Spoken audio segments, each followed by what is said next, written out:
Hey there folks, coming at you from the heart of the Big Apple. We got some hot news fresh off the press and boy, it's shaking things up down in Charlotte, North Carolina. Let's dive right into it. So Donald Trump, our former prez, was down in the swing state of North Carolina on Wednesday. And let me tell you, even his own supporters are feeling the heat. Trump unloaded on Kamala Harris, calling her a radical left lunatic. He even went so far as to mispronounce her name and dubbed her the most incompetent and far-left vice president in American history. The crowd, they ate it up. But hold up folks, things are not as simple as they seem.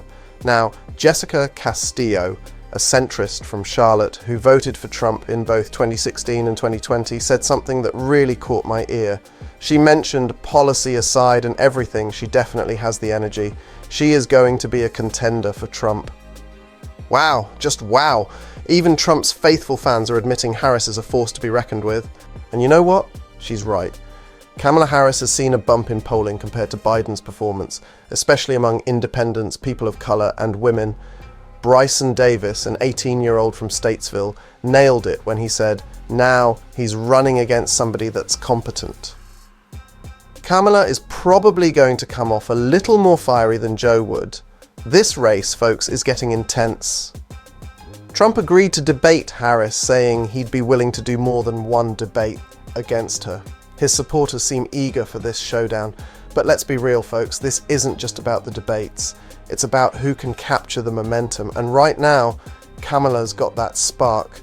Trump's rally wasn't just about Biden anymore, it was all about Harris. He slammed her history as a prosecutor and senator, called her more liberal than Bernie Sanders, and accused her of policies that would destroy our country. The GOP's attacks are now laser-focused on her, shifting dramatically from Biden.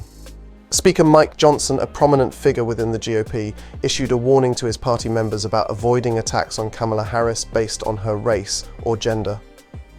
This warning is significant because it highlights the GOP's awareness of the potential backlash from voters who may view such attacks as discriminatory or unfair. Johnson's caution suggests a strategic shift towards focusing on policy and competency rather than personal characteristics, which could be seen as more substantive and respectful. Trump's team has stated that they haven't attacked Harris based on her race or gender. However, given Trump's history of controversial remarks, there's skepticism about whether this restraint will hold.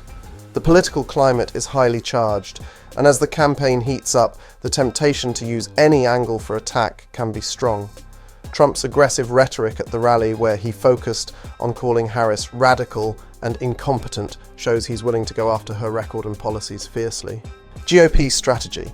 If the GOP heeds Johnson's advice, they might focus their attacks on Harris's political record and policies, such as her time as a prosecutor, her tenure as a senator, and her actions as vice president. This approach could appeal to voters looking for substantial debate on issues rather than personal attacks.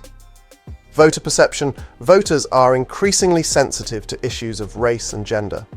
Any perceived unfair attack on Harris based on these factors could backfire, potentially mobilizing more support for her, especially among women and minority groups. Debate dynamics. In debates, if Trump focuses on policy criticism and Harris showcases her competency and energy, it could present a stark contrast between the two, influencing undecided voters. Joe Wally from Mooresville believes that a Trump-Harris debate could sway voters towards Trump, but she acknowledges Harris's momentum, suggesting that her energy and fresh perspective might resonate well with voters tired of the old guard. Voter reactions momentum shift. Kamala Harris has seen a boost in polls, indicating she's gaining traction among key demographics such as independents, people of color, and women. Her rise in popularity shows that voters are open to her message and presence. Soft Trump backers. Kelly Henderson's fear that some women who are soft Trump backers might shift away from him is significant. If Trump's campaign is perceived as overly aggressive or unfairly targeting Harris, it could alienate these voters who might then swing towards Harris, narrowing the race further. Conclusion: this election is shaping up to be extremely close and highly competitive. The strategies employed by both campaigns, particularly how they handle sensitive issues like race and gender, will play a crucial role in influencing voter sentiment. As the race intensifies, Both sides will need to balance aggressive campaigning with the need to maintain respect and avoid alienating key voter groups. This delicate balance could very well determine the outcome of the election, making it a true nail-biter. So there you have it, folks. The race is getting hotter, and every move from both campaigns is going to be scrutinised. With Speaker Mike Johnson's warning about avoiding attacks on Harris based on race or gender, and Trump's team's fierce rhetoric, it's clear that both sides are gearing up for a battle like no other.